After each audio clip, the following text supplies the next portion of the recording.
Hi everybody, how's everyone doing? We are still in fall here, and I thought I would share with you the front yard of my house this time. Each time I'm on, I like giving you a different view. I get sick of seeing the same things. Hi, thank you, Cynthia. Happy Friday to you. I'm Julie Bogart from Brave Writer, a company that teaches writing and language arts to homeschooling families. We also have a large number of families who are not homeschoolers participating in our programs as well. I also coach homeschoolers in the experience of education and also parenting.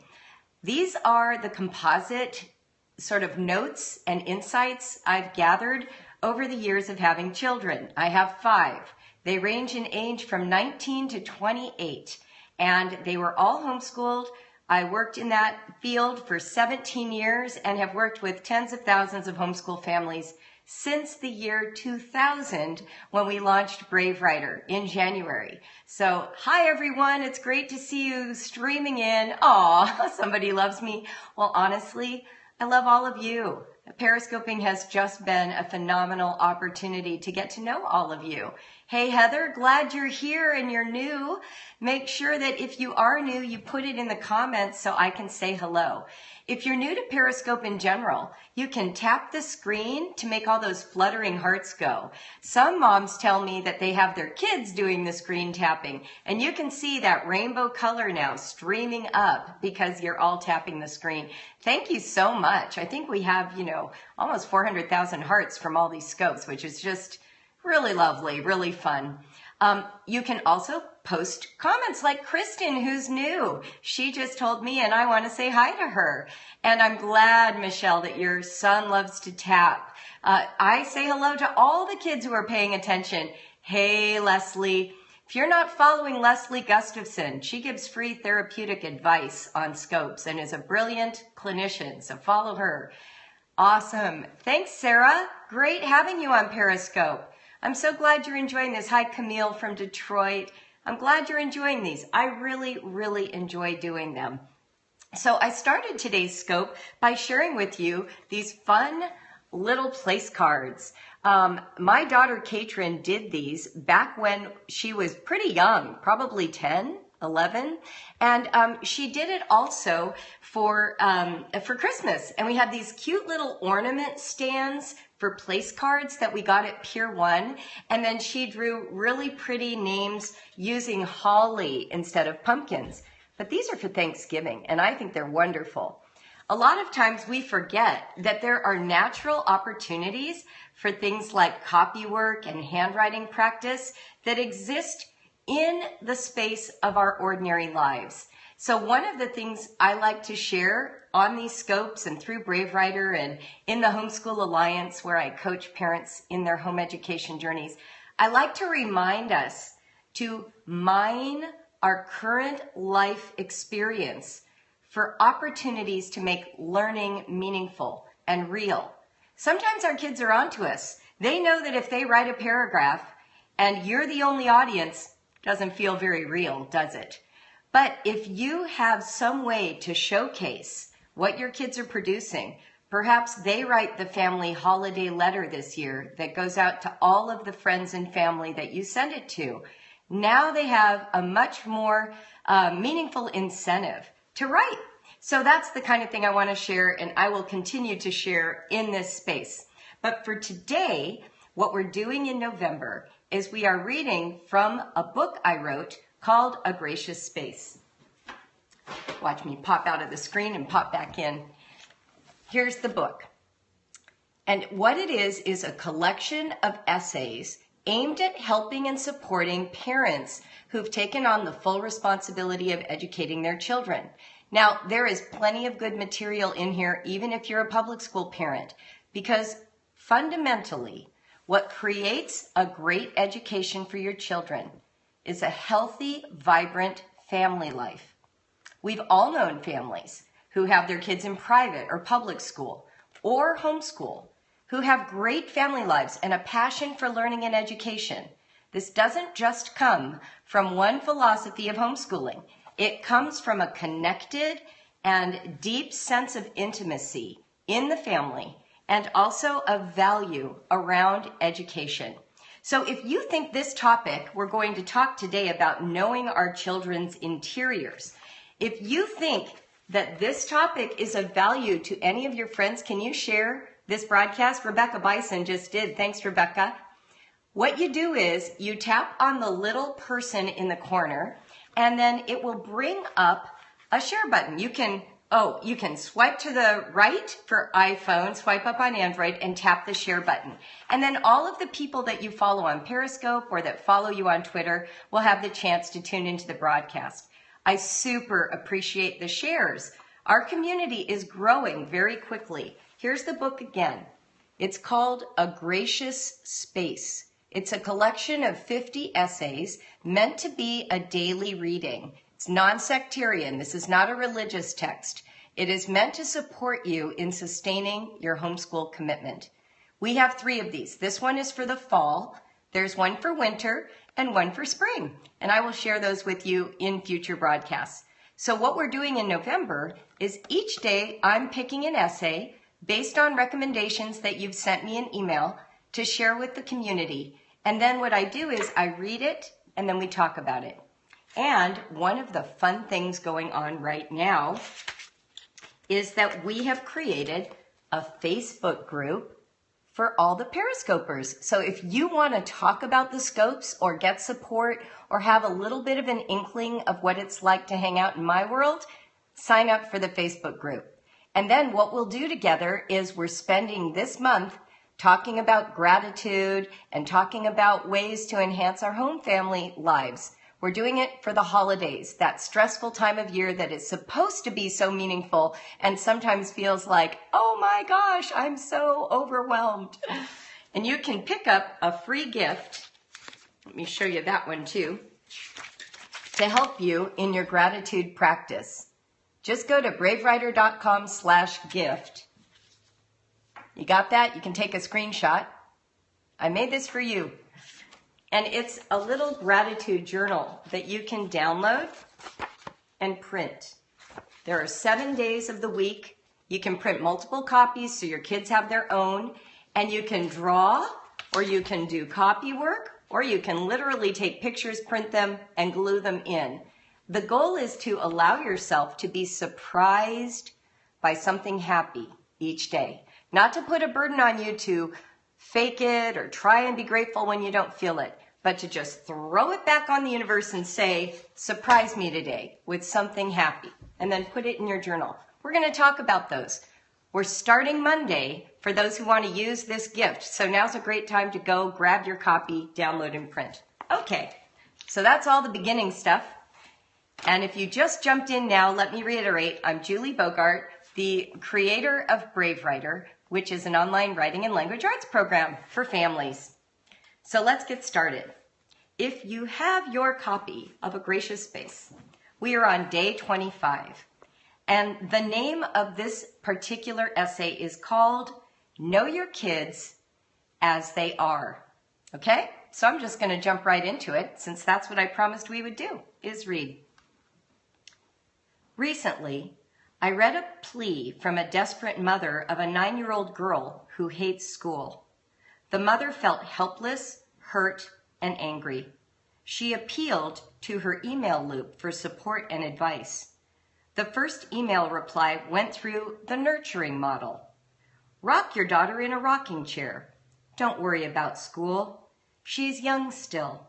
Enjoy precious moments. Help her to feel comfortable and happy in your home with less school pressure.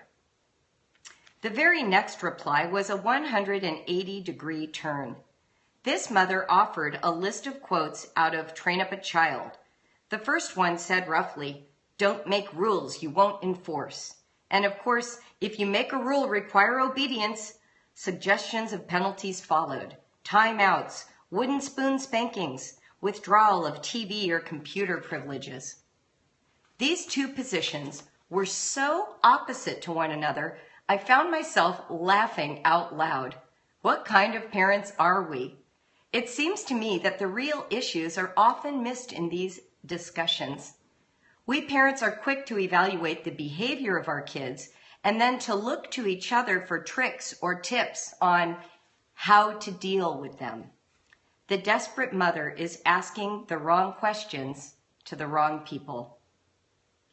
The inner lives of our children ought to be the object of our quest.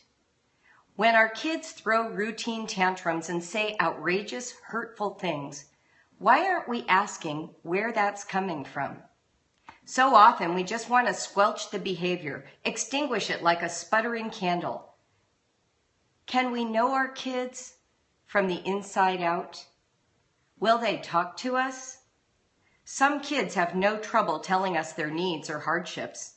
Others are completely tongue-tied stuck, perhaps in the nonverbal mode of relating to themselves, aware of problems and feelings, but unable to articulate them or even to identify them. Instead of rules enforcement versus nurturing to the point of catering to, how about investigation and support or compassion? How about encouragement and understanding? Are we willing to know our kids as they actually are, rather than to simply apply labels for behavior or symbols for their season of life or rules for their own good? What if we become fascinated by the complexity of our kids rather than worried by them? I remember when Noah, my oldest, was 10 years old and he struggled with writing. His attitude showed that he was demoralized, even after all I've done for him to make it easier. My ego got flustered and irritated. He was violating my system. He was invalidating my work. But my spirit knew differently. I suddenly saw that Noah must have had real reasons that made sense to him about why writing was challenging. It was a moment. I flipped my point of view away from wondering where I went wrong or why he couldn't validate my efforts to what was going on inside of him. So I asked him with gentleness and true interest, "Noah, what's wrong? What's bothering you?" Do you know that for the first time, tears of shame and earnest self-displeasure surfaced? He felt badly that he couldn't please me by getting it more quickly. This reminded me of feelings I had as a girl when my father tried to help me with math homework and I just didn't get it. My dad got so frustrated with me thinking he'd been clear. I'm sure he had been. But I felt desperate inside. I couldn't validate him. I could only fail in his presence and make him miserable. What an awful feeling to know your parent is trying to help and you can't translate that help into success. The only way forward is to shut down. If there is no entry point for discussion or honest communication of scary internal feelings, what can you do? I feared I wasn't smart. I didn't want my dad to know that about me, so I clammed up. Noah's weren't tears of frustration or anger or even anxiety about writing specifically. I could tell. He said to me, "You're a writer, Mom. You and Dad talk about it all the time. You both teach writing. No matter how much you tell me that you aren't worried about how well I write, I still know that you'd be happier if I wrote well. And I want to do it, but I know I can't." More tears. Wow. So honest. So risky. The only respectful reply at that point was silence. I saw. I didn't have an explanation or more information to throw at him or even good ideas or defenses for how wrong his perceptions were. I saw. And in seeing, I knew that all I really had to offer was compassionate support, a hug, a kind, understanding smile of sympathy. So I told Noah that I loved him, appreciated his openness in risking those words out loud, and I offered to do whatever it took to support him in finding his own way out of those oppressive feelings. It was a moment. I discovered that my true job as a mother was to care more than anyone else about the interior lives of my kids. I wanted to be there to watch, encourage, and do what it took to support them in triumphing over the hurdles they faced. Noah gave me a gift.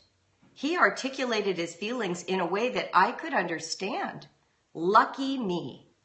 Here was an instance where Noah's self-awareness and verbal capacity helped him. Realizing that he could find his words when he felt safe and cared for helped me know he'd write well one day. But not all of our kids can express themselves as easily in words. We want to remember to listen beneath the words or to help find the words for our other kids when they get that stuck. Or at minimum, we can offer a comforting response like, "It must be so frustrating to not be able to express what's bothering you right now." Noah and I talked for 45 minutes the next day about his writing project on roller coasters that he'd begun, and the change was dramatic. He felt freer to ask for help, to try my ideas, and he knew I was relaxed and happy with him. We did the work together, and I watched him go to the computer to write with relief and success. I was humbled by that. It struck me that he found a way to relieve the pressure of those illegal feelings.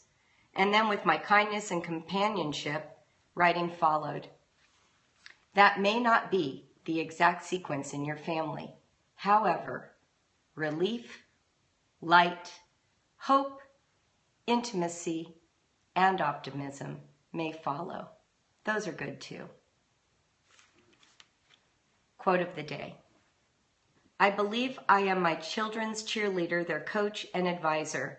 I learned early on that getting down on my knees and looking into their eyes, heart to heart, was the most powerful and effective way to communicate.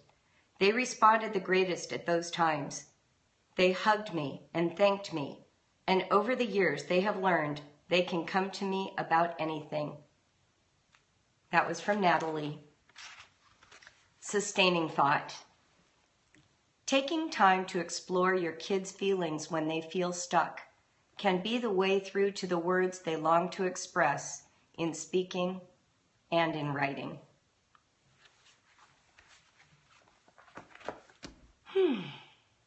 Knowing our kids as they are.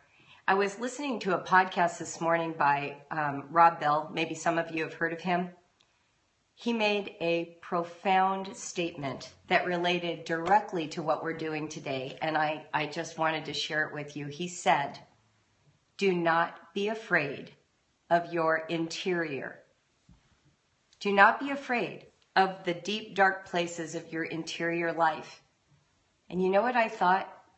I wanted to modify that quote and say, "Do not be afraid of the interiors of your children." It's your privilege to be the safe place where they can tell you the most risky truths. That is your privilege as a parent. We don't always want to hear them. We're a little afraid that what they tell us means something bad about us as parents. You know what that means? It means you have some work to do to get comfortable with your interior, with that sort of nascent or latent anxiety that says, I'm not a good parent, and the only way to know I'm good is if my child proves it every day by living up to my imagined ideal, right? So what we want to do is begin by being aware of our own anxieties, articulating and exposing our own inadequacies, our own real kind of embarrassing feelings. Because as we get more comfortable with that, we create more space for our children to share likewise. One of the things that has helped me is to do the work of looking back at my own childhood and remembering some of the needs I had and the adults who either met those needs or missed the opportunity, so that I can remember my children who have this limited view of the world, who are young, who are still figuring things out. It's an interesting moment today that we're on this topic, and I want to share with you something that is from my life. So this weekend in California, a documentary is being filmed about my theater teacher from high school. And I was asked to write a tribute to her and to send it to them so they could include part of it in this documentary and share it with her. It's this big tribute. Here's what's incredible. The person pulling this project together, he went to a different high school than me, where my theater teacher first began her career as a theater teacher, as a stage production producer, as a director. And then she switched schools to our brand new high school, and I was several years after this guy. He is today in the film industry in LA. I grew up in Los Angeles, for those of you who don't know, right in the middle of the bedroom community for Hollywood. And we had a lot of, producers and directors and actors all living where I grew up. And so the standards for theater were really high. And this director was incredible. She literally has set a trajectory for my life. But while I was writing this tribute to her, here's what I realized. Not only did she teach me how to speak, how to have stage presence, how to perform, how to build sets and do lighting and direct and block and to value the arts, all the things you would hope you would get from a high school theater program, but she was also like a mentor and a surrogate parent. When I was a junior in high school, it was the first time our high school had a prom because it was a brand new school and we were the oldest students at that point. And I didn't get asked to the prom. You know what this teacher did? She scheduled a night to coincide with the prom. So while all my friends were at the prom, she and I were in the theater painting sets together. She brought popcorn, turned on music, and it was just the two of us painting the sets. I have no sadness that I didn't go to the prom. While we were painting the sets, my best friend arrived, going to the prom in a dress she borrowed from our director with another theater student, and we completely validated them, told them they looked fabulous. She's wearing this dress that was my director's dress. My director looked like Farrah Fawcett. She was like 28 and gorgeous. And they went off to the prom, and I was in the theater painting, and both of us were nourished by the same director. When my parents separated while I was in high school, this same teacher, who had been through a divorce herself, invited me to spend the night at her house one time. We spent the evening studying tape for the production of Oliver that we were doing, and I was her assistant director at the time. And in the morning, I slept in this gorgeous room, beautiful bed all by myself. And in the morning, she brought me breakfast in bed, freshly squeezed orange juice, and a flower in a little vase. That was my theater teacher. I learned more from this woman than any teacher I've ever had. She had such high standards for our work. She let students do things that no one thought kids could do. We ran the light board. We built the sets. When the show was on, she sat in the audience and the students ran everything. Dozens of us have this story about Eileen Daniel. Dozens of us. Some kid I've never met is producing a whole documentary about her because she made such a difference in his life. I share that with you because we are home educators, we are parents, and sometimes we forget that teachers step into the role of parent in school sometimes. And here we are, parents who are doing the job of education, and we keep thinking, oh, the teacher would do it differently. She'd have this high standard. She'd never let us turn in an essay late. She wouldn't ever accept substandard work. And yet teachers at school are trying to embody some of the principles of parent when they mentor the kids they get to know. And so as I think about our opportunity to get to know the interior lives of our children, we're not just giving them an education, and we're not just parenting them. We are mentoring them into the fullness of what it means to be a competent human being.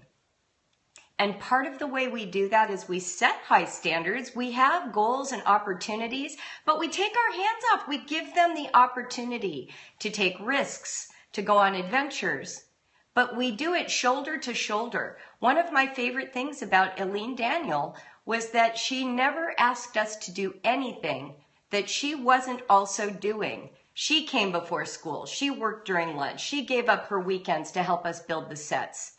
She didn't simply just push it off on us and then wait for us to produce. We were shoulder to shoulder.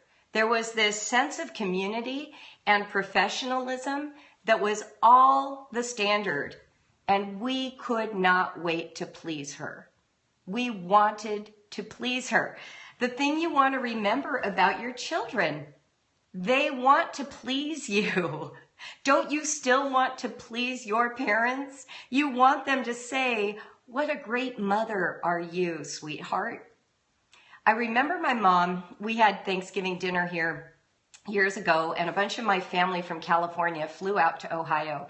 And so there was probably a table between my family of 7 plus all the visitors. We probably had 14 people, which felt like a lot of people to have for Thanksgiving, and it was all on my shoulders to produce. I had help, of course, but I was the mother. I was doing the majority of the work.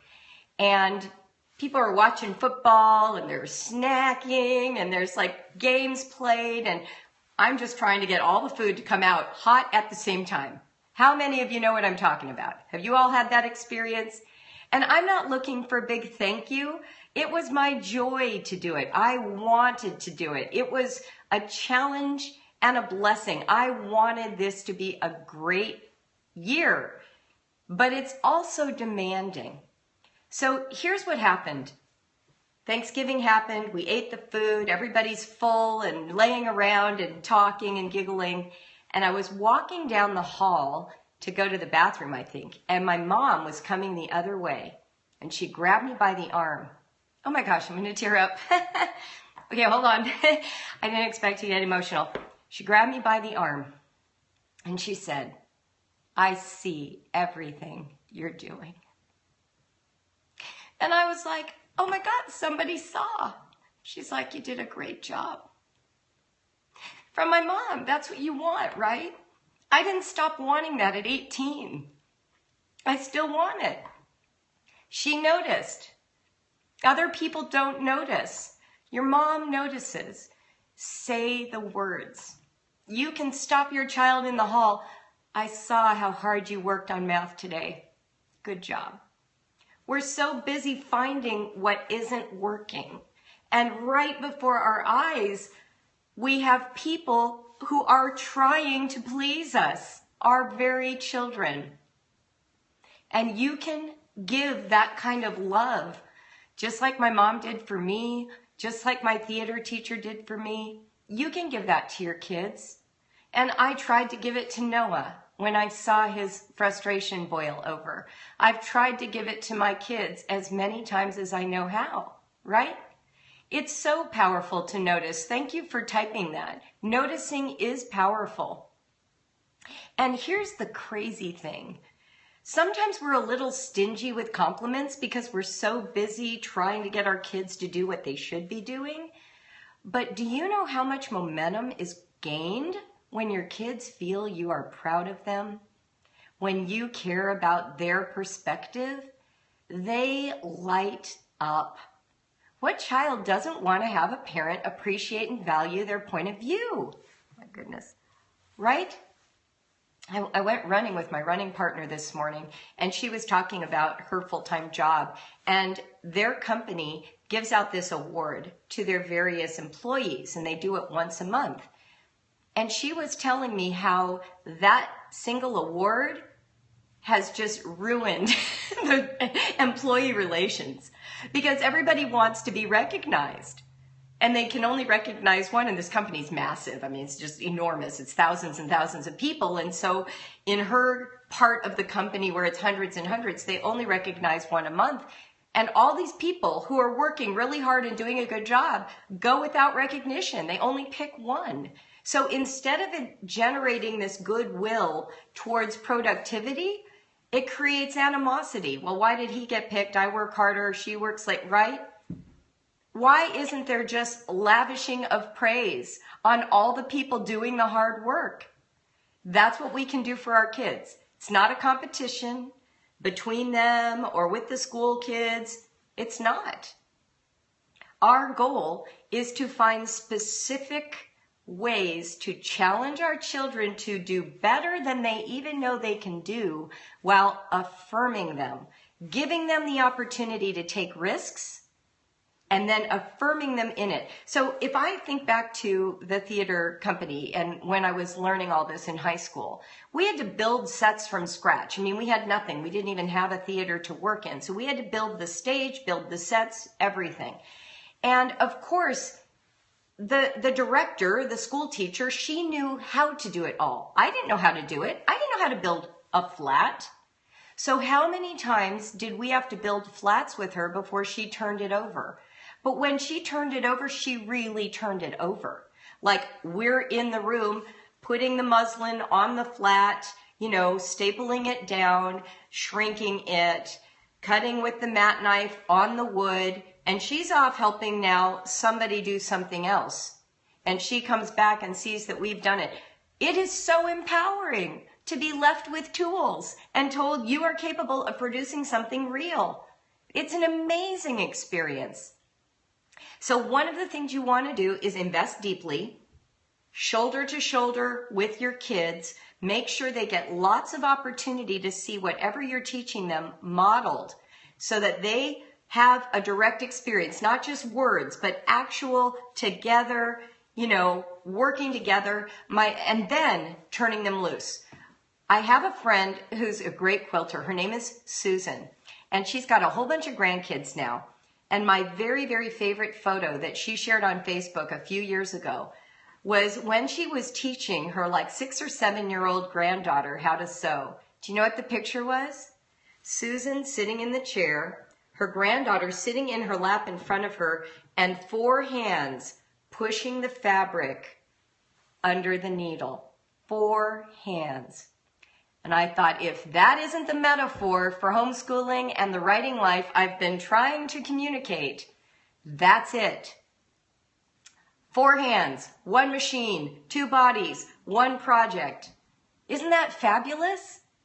And she's actually feeling the vibrations of how much to push, how to slow down. She's got her foot on top of Susan's foot on the pedal and is getting a feel for how deep you push it down. This is different than saying, take this fabric and push it under and I'll be in the other room, which is how we teach everything in homeschool because we're so dang busy. Slow down, shoulder to shoulder, partner, be affirming. Give legitimate challenges, not that overwhelm, but that inspire your children to do more than they think they're capable of. And then pay attention to the feedback. If they tell you this is too hard or I'm heartbroken, you know, my theater teacher was paying attention.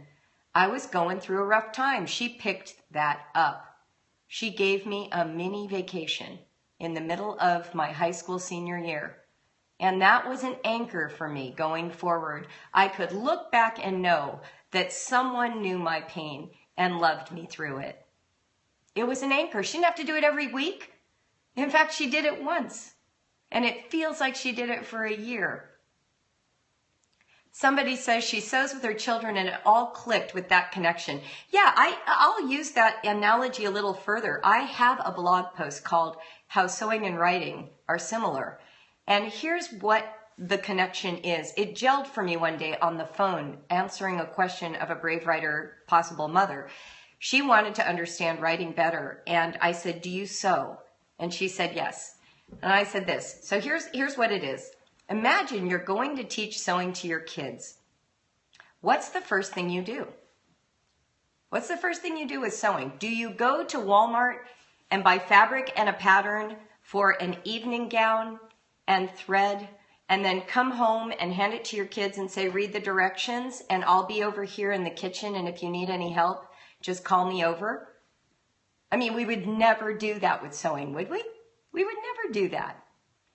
What we do is we get out the machine, and we look at all the parts, and then we help them thread the needle. How hard is it to thread the bobbin? Doesn't that take like 3 weeks of practice before you can even just thread the bobbin? And then once we've got it all threaded, what fabric do we use? Satin? No. We go to the basket of all of our scraps if we're quilters, and we just start using scrap fabric.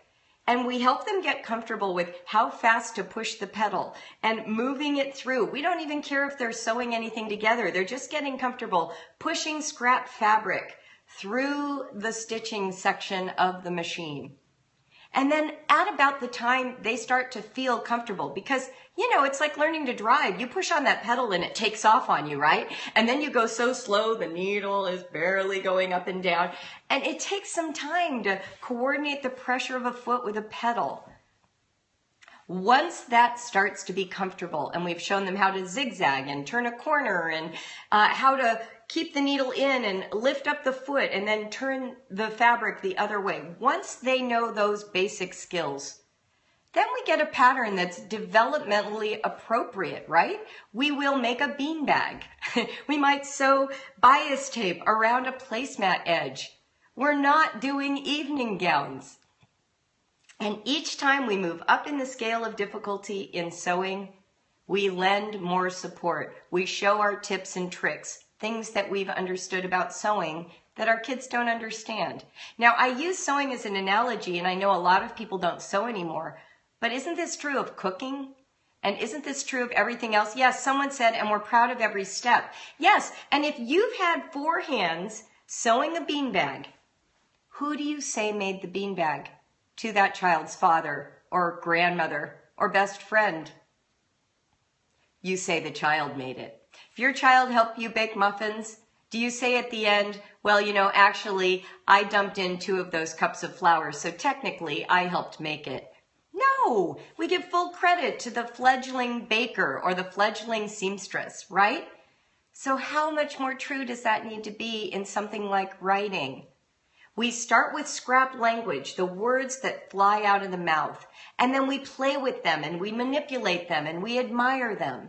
And we get some of it down on paper, and then we share it with other people, and they start to get a sense, oh, the goal of writing is this expression of language. Oh, we can make things with that. Once they can handwrite, once they can self-express. Now we can add a project, just like a sewing pattern. Does that make sense? So I think this was a pretty good day. I like today.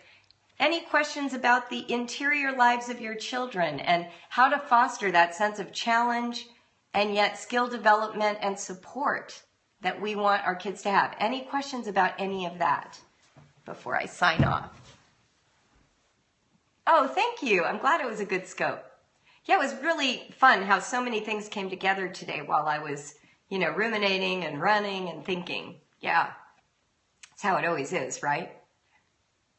Hey, Karen, you have a comment to make? Feel free. I would love to hear it. Anyone who has a question, I'm happy to take those right now. Thank you, Louise. I'm glad that was helpful. Wonderful. What happens when they just say, I don't get it? So, and someone else says, how do we do that successfully? Should they motivate themselves? How do I do it for everyone without feeling overwhelmed? What's a good first step? Oh my gosh, these are fabulous questions. Okay, I'm going to do my best to remember them. If I miss something, just ask it again, okay? So here's let's start with one of the easier ones, all the kids. You can't do it for all kids all the time. You can't. I literally suggest scheduling time to focus on individual children. So what you can do is put it in your calendar. And I'm a back-end scheduler. I don't schedule up front. I put things in the calendar a lot after they happen. So let's say this week you are intentional and you say, I have 5 kids, and this week I want to make sure that I don't miss that quiet middle child. So I'm going to stay alert for a moment when I can be really close with this child. I'm going to seek out an opportunity for the 2 of us just to spend some time together. And so you make that happen. Now, it could be that you don't know which of the 5 kids you want to spend that time with, so you just stay attuned to when it happens, and you put that in the calendar so that over the course of a month, you can see who's been getting your attention and who's been neglected.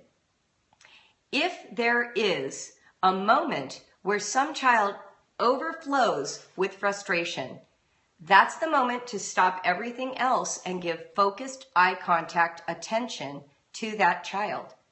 And you need to create a safe space. Someone says they always show they need attention. So if there is an attention deficit in the family, then you might want to examine what that's about. You know, when you have a large family, that can happen. But what needs aren't being met?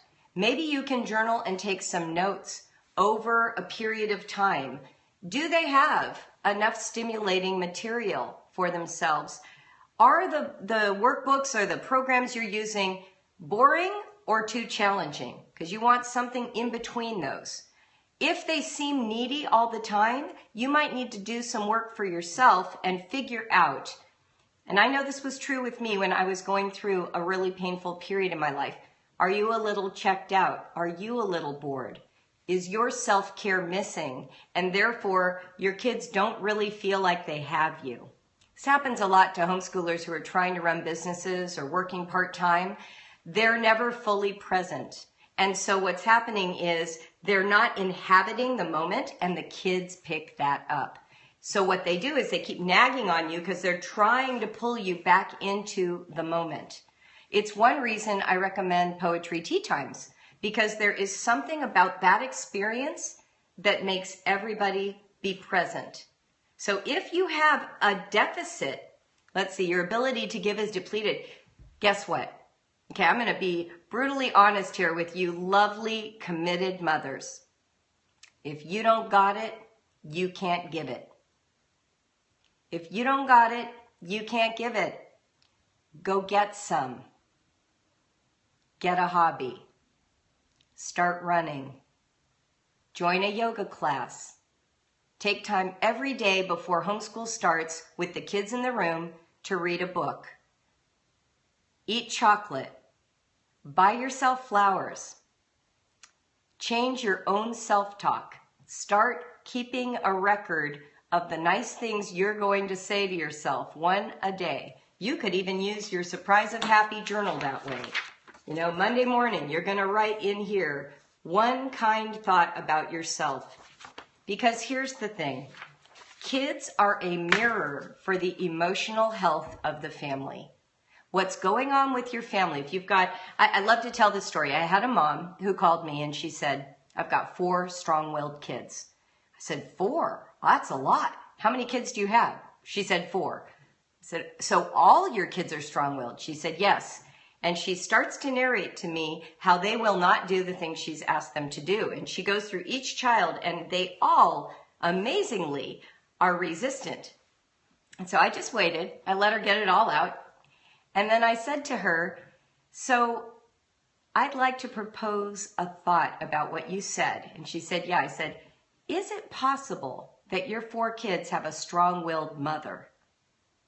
And there was a long pause and then some defensiveness. And she said, well, what do you mean? And I said, well, it's fairly unusual for 4 kids in one family to all be strong-willed. And what you're telling me is that you have an agenda and all 4 won't cooperate with it, and that's making you upset with them. So is it possible that you haven't yet understood what they need? You're expecting them to accommodate you, and you're upset that they're not doing that. And it was a moment. And we had a nice long 1.5-hour call talking about it. Because as so many people say, I remember a really good homeschooling friend of mine with 6 kids said to me, everyone would be so much happier if they just went with my program. I have this perfect program laid out. Why can't they just cooperate and do it? I said, because they won't be happier.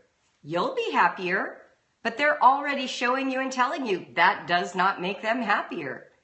So when we are looking at a lot of resistance and a lot of blowback for whatever our plans are, you are experiencing the inner life of your child in childlike form, rolling their eyes, acting bored, dawdling, picking fights, tickling the baby, not putting on their shoes when you said it's time to leave. These are all childlike expressions of, your program isn't the one I want to be on. Now, what do you do about that? You still have an agenda. You still have to go to the doctors and all 5 kids have to come, and your child who needs the doctor appointment needs you to come. Well, that's your work. Starting to get inside the mind life of your child. Saying things like, I know nobody wants to go to the doctor, And I get that it's going to be hard getting out the door. How can we sweeten this deal? What can we do to make this less painful? What do you need? What do you need? Help your kids start to get self-aware. Do you need help? Do you need to bring a book with you? Would it help if you had headphones? Who wants to pick the movie we watch in the car? But too often we're in such a rush and we're pushing our kids and we're telling them what they should be doing. We get resistance. We think it's a strength of will battle, when really it's just a kid with his own or her own sense of what makes them feel good, combined and combating against your agenda. And so we have to get to know our kids. I mean, here I am, the queen of free writing. I've given all this space for mistakes and all of that, and Noah didn't like it, didn't feel free to him. There was underneath it some other layer that kept him from really believing me. And I had to be patient to find out what that was. This is the real work of home education. Connecting. Any other comments? I know there were other questions and I'm wondering if I missed them now. So pop it back in if I didn't answer yours specifically. Someone asked, what is a good place to start? Well, I would say always the best place to start is observation. Don't put a big pressure on yourself to become someone that you aren't yet. What you want to do is observe your process. How impatient are you? Hey, that's okay. I'm glad you just joined. Feel free. I love having these questions. I said that bored kids are often just a childlike expression of discontent with the program, or a fear that they're going to fail, or anxiety that they're not going to please you. A lot of times boredom is just that lack of ability to tell you what else is going on for them. They might need risk, surprise, mystery, or adventure, the four horsemen of an enchanted education. Risk, adventure, mystery, and surprise. Those are ways to re-engage a child because they operate at a child's interest level. So often in our own quest to educate, we get all sort of official and businesslike and professional. We say, oh, they have to get through all of this information. And that's satisfying for adults. But for kids, they need to be invited in. So a good place to start is with observation. Pay attention to your own kids.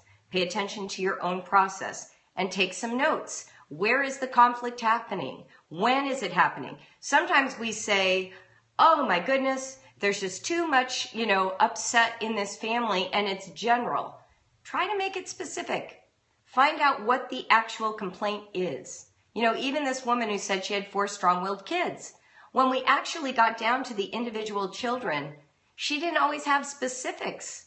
She had just categorized them as strong-willed. But maybe that wasn't what was going on at all. So try and get very precise. Get to know what's going on inside you. What are your dark feelings, your anxieties, your worries, and what's going on with your kids. Does that make sense? What about kids who lack confidence? We are constantly encouraging them. Okay, I'm glad you brought that up. Encouragement doesn't always help. Remember when Noah was saying that he didn't like writing? Telling him he'd be a good writer doesn't help. Telling him that he shouldn't worry about writing doesn't help. Encouraging him to try doesn't help. You know what helped? Agreeing with him. Wow, you're right. Writing is really hard for you. I get that would be problematic. Your parents both teach writing. No wonder that's hard for you. Oh, you really hate the timer. You know what? I get that. Timed writing is a pain. Like sometimes we just need to validate and hold space for their truth. So for a child who doesn't have confidence in a specific area, find out more. You can always say, tell me more about why math is not fun for you. Tell me more about why this program makes you anxious. And get inside the story of that child's experience. Encouragement can sometimes feel like pressure rather than encouragement. You know when encouragement works? It works when the child is feeling some sense of confidence because now you're validating a solid foundation. But when a child is struggling, what they really need is someone to come alongside and let them know that it is human to struggle, and there is a caring, compassionate adult who can help share some of that burden. That's what helps. Okay, I think we're getting near the end here. Anyone else? I'm going to reiterate a few things. Today we read from my book, A Gracious Space, which is a collection of 50 essays to help you sustain your homeschooling and parenting commitment. You can find it on Amazon, or you can find it on bravewriter.com. And I'm going to show you that website right now. This is the website where I post all of our information about writing and language arts and how to live a language-rich lifestyle to support your writing efforts. We are getting ready to open registration for our winter classes. You can find out more about that at the website. Registration opens Monday, December 7th.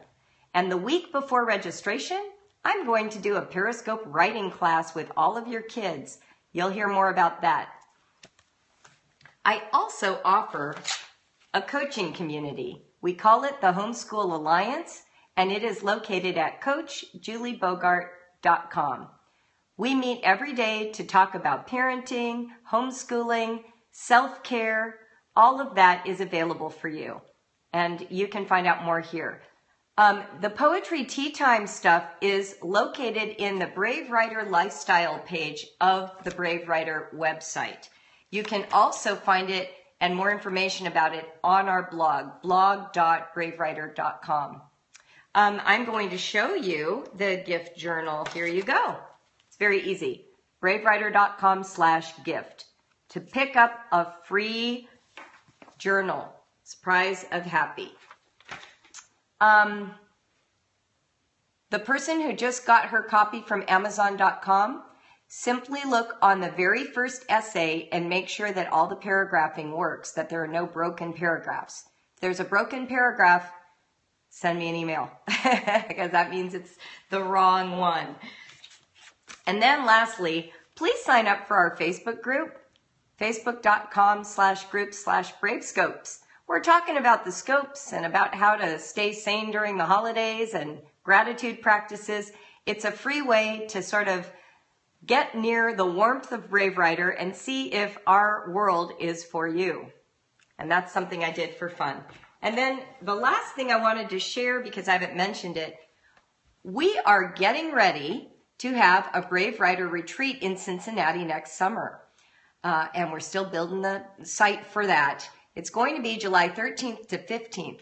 But if you want to make sure that you're prepared for the retreat and know all of the talks I typically give, we have a DVD set from the very first retreat in 2014. And it is also available in the store for Brave Writer. I should tell you, there are only 125 spaces for the retreat. And we'll get prices and location and hotels and all of that to you very soon. Sign-ups will be in January. So we'll let you know. I'm not going to share the price just yet. We're still working out the details. But yeah, I know. I think it's going to be okay. The people who are supposed to be there are going to be there. And if that's you, it will be you. It's one of our, here's the way to think about the retreat. It's self-care, right?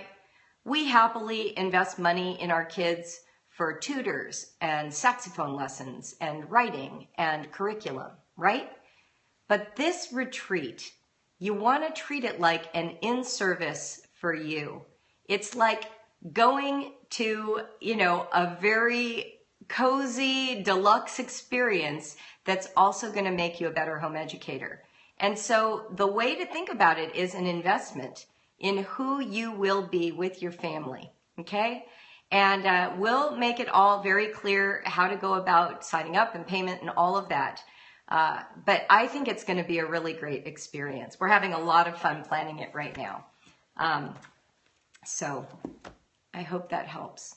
Yeah, only 120 people. Right, exactly. And the reason is I don't think we can supposedly support more than that right now in terms of the kind of experience we want to create for you. I don't want it to be a convention. not looking for it to be 1,000 people. We want some intimacy, and we want it to be a place where you get the maximum value. And I feel like we do that better as an intimate community at this point in the journey. So that's what we're going to do. Okay. Thank you for being here today. And I hope you have a wonderful evening and a great weekend. I will resume scoping on Monday. Yeah, Rebecca, it's in a different place, but it's almost identical in terms of how it feels. This time, housing will be on your own, and we will create a Facebook page for all the retreat members so you can share housing and rides and talk about ways to make this a feasible experience for you. Okay? All right then. I'm going to go. My name is Julie Bogart.